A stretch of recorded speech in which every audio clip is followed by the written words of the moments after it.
Iya.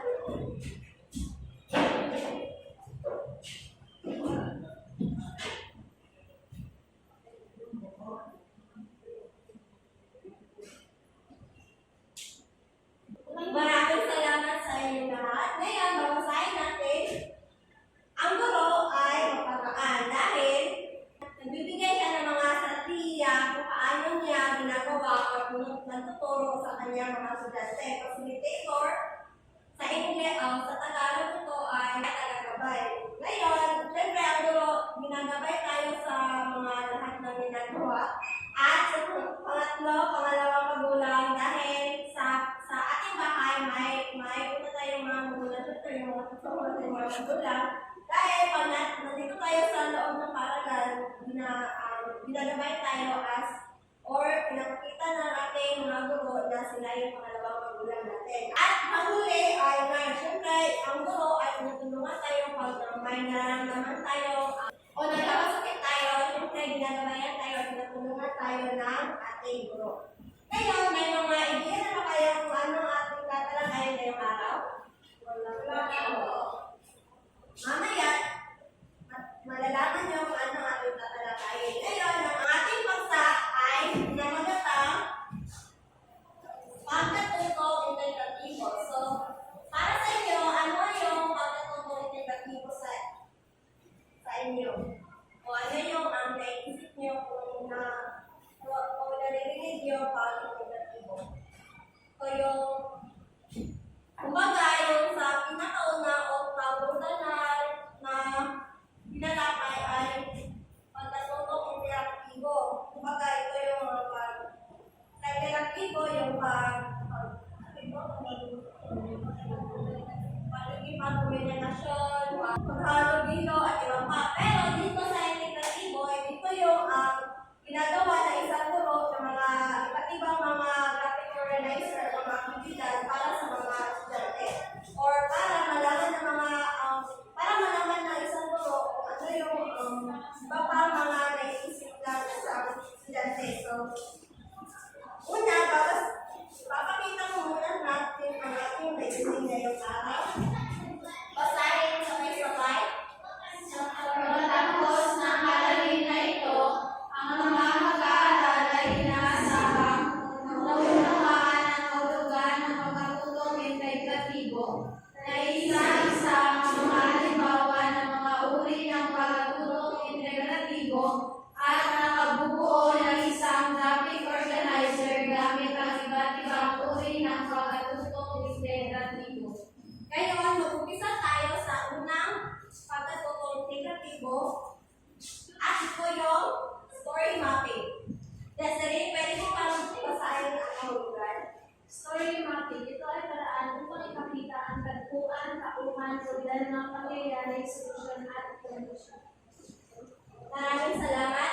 Story mapping o sa Tagalog ay mapa ng kwento. Siyempre, ang guro, pag may binabasa na isang kwento, malalaman natin gamit itong story mapping ang mga pagkasunod-sunod na mga kwento.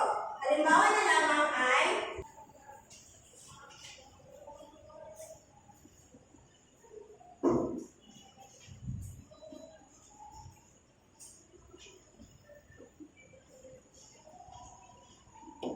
ito ang halimbawa ng story mapping o mapa ng kwento. Ito yung paraan magkakasunod-sunod ng kwento. So, pag halimbawa, binigyan tayo ng isang kwento na halimbawa, si Pagong at si Kaching. So, una, ilalagay din dito yung pabagat, which is ang Pagong at si Kaching. Tapos, simula ng kwento. Tapos, pangalawang pangyayari o conclusion or setting sa iba pa. Ngayon, magbibigay ako ng ibang graphic organizer ng story mapping.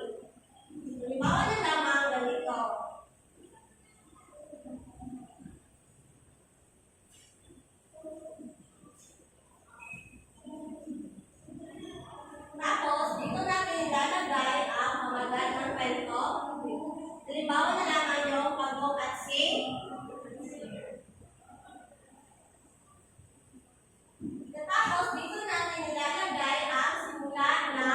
kwento. Pagkatapos ang tunggalian ng kwento.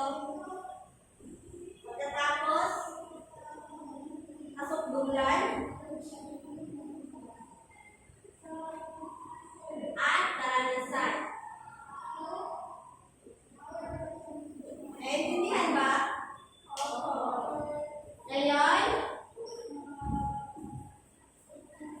pupunta na tayo sa ating pangalawang magkatutong integratibo. Ito yung mind map. Sino gusto magbasa? Lord? Mind map. Ito ay ginagamit upang mas mag-organisa ng mga impormasyon mula sa pinakamaliit na detalye hanggang sa kabuuan. Maraming salamat. Mind map o mapa ng isip. Ito yung kumbaga detalye na graphic organizer ginagamit o halimbawa na lamang ay yung ginawa natin na unang aktibidad o guro. Pwede din natin itong lagyan ng pati pa pa mga halimbawa doon at yun yung sabihin ng detalye. Ito yung halimbawa na mind map. Ano yung nakikita niyo sa halimbawa ng mind map? Detalyado, di ba? Yung sa pagkain, nilalahat niyo yung mga iba't ibang mga putahe o ulam. Dito sa libangan, nilalahat niyo yung mga iba't ibang mga ginagawa. Gaya ng panonood ng TV, pag-awit, pagsayaw. Sa uminom, gaya ng gatas, ice tea. Sa mind map, ang iniisip ng isang bata or pet child ang mga gusto. So, dito, ito yung 1, 2, 3, 4, 5, 7. Tapos, ito yung libangan, pagkain, inumin, mga gusto, hindi gusto, pananamit, at paglabas na aliyo. Sumunod na siya. Ang mind map. Ngayon, tutukoy tayo sa ating pangatlong magkatutong integratibo, modeling. Gia, pwede mo bang basahin namin? Modeling. Ito ay mga bagong pamamaraan kung saan ginagamit ang guro ng instrumento bilang paraan ng pagtuturo na kung saan ay makikita ng mga banal na proseso.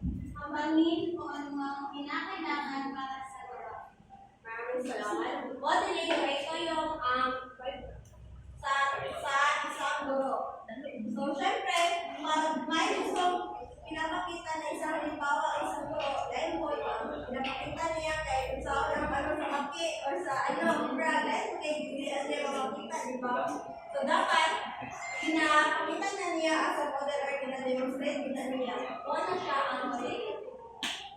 So, mag-itatag, halimbawa, subject, ALT.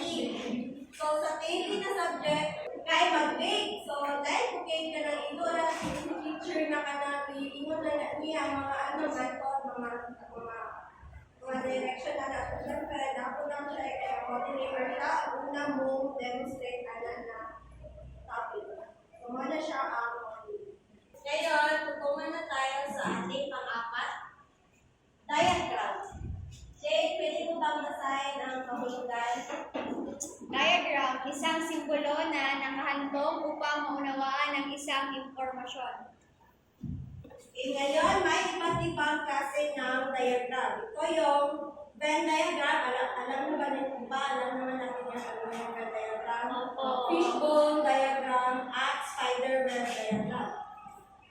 Ngayon, unahin natin ang Venn diagram. Ito yung halimbawa ng Venn diagram. Sa center, dili kinabutang ang isa itong mga gusto na i-compare. Tapos ganito, duwa ka difference. So, halimbawa, media at drama. So, ang drama ay uri ng pelikula tumutukoy sa temang emosyonal na mapapaiyak ang manonood. Pero dito sa komedya, ang unahin na yun ay ang patawanin ng mga nanonood. Tapos, Tapos, dito naman sa gitna, dito yung pagkakaiba ng dalawang okay. Naiintindihan ba? Opo. Ito yung halimbawa ng Venn diagram. Ayan, dito tayo sa fishbone diagram.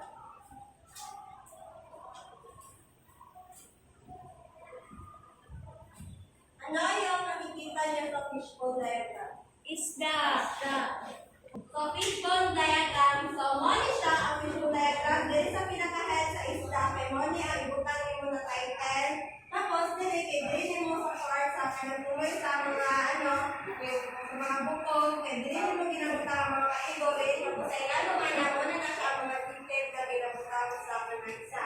So, halimbawa, kay kanang dire, kay Girl Scout camping. So, wala kung reflection anak, tapos, kami magaling kay venue, food days, time, tapos mo kay venue, maganda yung mga yung mga tanawin, mga paligid, tapos sa isang po, yung masarap, yung mga details, sumunod siya, fish po Semantic web diagram.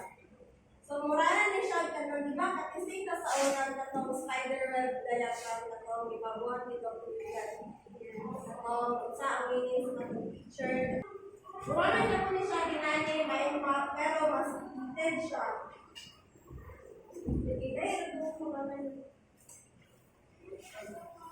So, ang example lang niya kay kining kultura Pilipino. May wika, tradisyon, kaugalian, religiyon, kasuutan, at sining. So, diri sa wika, may mga Pilipino, Cebuano, Ilocano, Ilangyanon, Wakay.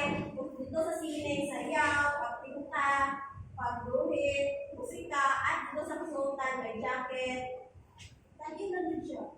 Tagin na ka ng So, muna ang Venn diagram, fishbone diagram, o ang semantic diagram.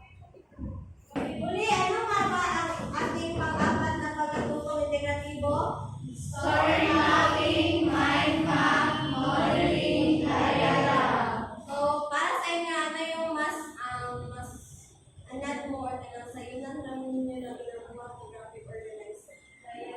Diagram, no? Kaya mas kanang siya. Sa'yo, dali lang. Okay naman po niya ito naman yung story. Dari, may map, dito yung siya yung sa concept. May mga katanungan pa ba kayo? Wala! Lahat ba ay naintindihan? Hindi na kayo mga pagkaban na hindi na tipo? Oo! Lord! Para sa iyo, kung saan may kanang mas ganahan ng